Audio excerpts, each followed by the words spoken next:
Nah, ini dia kode yang sudah saya buat, yang dimana kode ini berfungsi untuk menjadwalkan proses pembagian gaji, kemudian menghitung gaji karyawan serta data karyawan. Nah, langsung saja ke pembahasannya. Yang pertama, di baris yang pertama di sini ada import Java Util Scanner. Nah, import Java Util Scanner ini fungsinya untuk mengimpor kelas scanner dari Java untuk mengambil input dari pengguna lewat keyboard. Kemudian di bawahnya ada interface gaji, di mana interface gaji ini berfungsi untuk mendefinisikan interface gaji, yaitu kontrak yang harus diikuti oleh kelas yang mengimplementasikannya. Nah, kemudian di bawah ini ada INT gaji per hari sama dengan 120.000, kemudian INT gaji lembur per jam 45.000. Nah, di sini kita mendeklarasikan konstanta atau otomatis public static final, yang dimana menyimpan nilai gaji per hari dan gaji lembur per jam. Nah, kemudian di bawahnya ada INT hitung gaji, INT kehadiran, INT jam lembur, kemudian INT hitung bonus dalam kurung INT kehadiran, kemudian string jadwal pembagian gaji. Nah, kode berikut merupakan metode abstrak, yang dimana metode abstrak ini yang harus merupakan metode abstrak yang harus diimplementasikan oleh kelas yang mengimplementasikan interface ini. Nah, kemudian selanjutnya di sini ada abstrak class karyawan implements gaji. Nah, di sini kelas abstrak yang mewakili interface gaji. Jadi tidak bisa dibuat objeknya langsung. Nah, jadi abstrak kelas karyawan implements gaji ini tidak bisa dibuat objek langsung ya teman-teman. Kemudian di sini di bawahnya ada string nama, string jabatan, INT kehadiran, INT jam lembur. Nah, kode berikut merupakan variabel instance untuk menyimpan data karyawan. Kemudian di sini ada konstruktor, yang dimana konstruktor ini untuk mengisi nilai-nilai dari atribut saat objek dibuat. Nah, dari public karyawan, di public karyawan ini diisi string nama, string jabatan, INT kehadiran, kemudian INT jam lembur. Nah, di sini ada dis nama, dis jabatan, dis kehadiran, dan dis jam lembur. Nah, ini merupakan konstruktor yang nantinya ketika objek dibuat, maka objek itu akan langsung terisi karena sudah dibuat konstruktornya dan sudah dibuat data-datanya. Kemudian di sini ada public abstract void tampil data. Nah, di sini metode abstrak yang wajib diimplementasikan oleh subclass atau kelas turunannya. Nah, kemudian di sini ada kelas karyawan, extend karyawan, di mana kelas konkret atau nyata inilah yang mewarisi kelas karyawan dan otomatis juga mewarisi interface gaji. Lalu di bawahnya ada public data karyawan, string nama, string jabatan, INT kehadiran, INT jam lembur. Kemudian super nama, jabatan, kehadiran, jam lembur. Nah, ini adalah konstruktor yang meneruskan parameter ke konstruktor induk.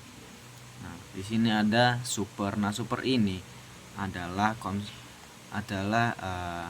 metode yang dimana dia akan mewarisi segala bentuk atribut dan metode yang ada pada kelas induk. Jadi kelas induknya itu karyawan. Data kelas karyawan ini merupakan kelas induk, kelas turunan atau kelas subclass, yang dimana dia mewarisi segala atribut dan metode dari kelas induk atau kelas karyawan. Nah, kemudian di bawahnya ada implementasi metode interface. Nah, implementasi metode interface ini adalah untuk menghitung total gaji sama dengan gaji pokok plus lembur dan bonus.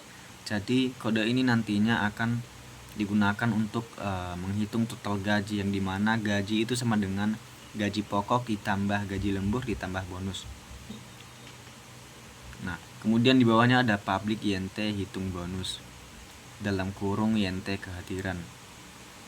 Nah, di sini ada kita menggunakan if else, di mana ketika kehadirannya lebih dari sama dengan 26, maka akan ada bonus 775.000. Dan jika salah kehadiran sama dengan 20, maka gajinya hanya 400, maka bonusnya hanya 450.000. Jika salah, maka return 0. Nah, di sini fungsi kode berikut adalah untuk menghitung dan menambahkan bonus pada gaji karyawan. Jadi jika kehadiran karyawan ini lebih dari sama dengan 26, maka bonus akan bertambah 755.000. Namun sebaliknya, jika kehadirannya hanya 20 hari, maka bonusnya hanya 450.000. Nah, kemudian di sini ada memberikan bonus berdasarkan jumlah kehadiran. Nah, disinilah ketika gaji yang dimana gajinya jika 1 juta, jika gajinya 1 juta, maka pembayarannya itu di hari Senin. Namun jika gajinya kurang dari 2.500.000, maka pembagian gajinya itu di hari Selasa. Begitu seterusnya. Jadi di sini program akan memberikan bonus berdasarkan jumlah kehadiran. Kemudian di bawahnya ada public void tampilkan data. Di sini ada metode tampilkan data, di mana ini akan menghitung total gaji ya teman-teman, menghitung total gaji dan menentukan hari pembagian gaji. Nah, di bawahnya ada informasi. Jadi di sini kita menampilkan semua informasi ya, semua informasi lengkap karyawan dan hasil perhitungannya. Jadi di sini akan program akan mencetak hasilnya di layar konsol. Lalu di sini ada main program.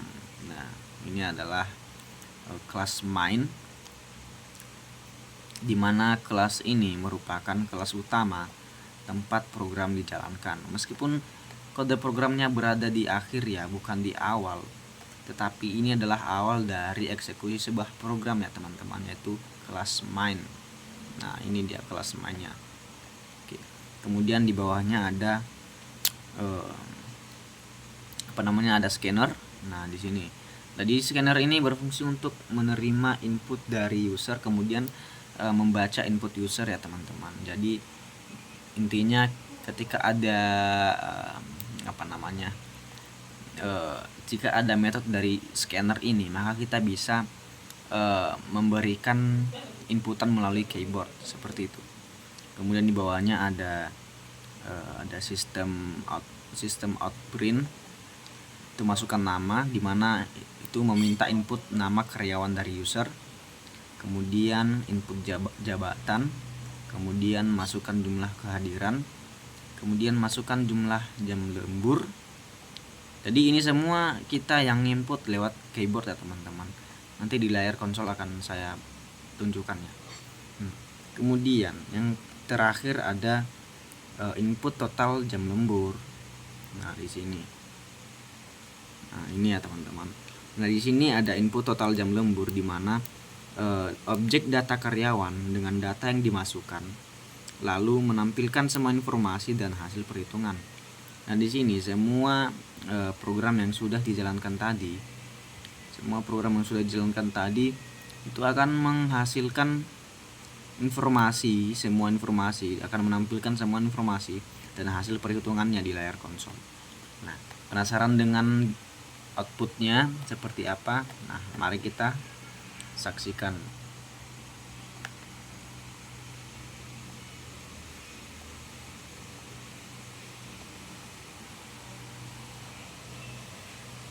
Nah, di sini kita diminta masukkan nama ya. Nah, masukkan namanya itu lewat keyboard, teman-teman. Lewat keyboard. Semisal nama saya Arjun ya.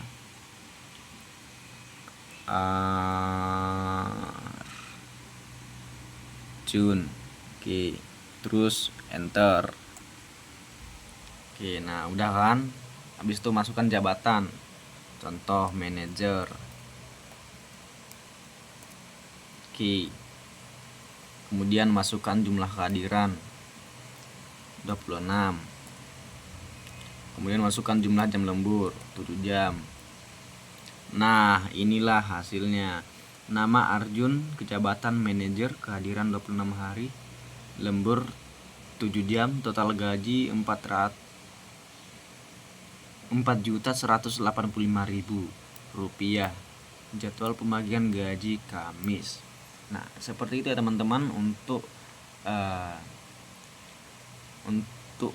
kode program yang hitung gaji serta jadwal pembagian gaji karyawan. Nah, mungkin sekian dari penjelasan saya.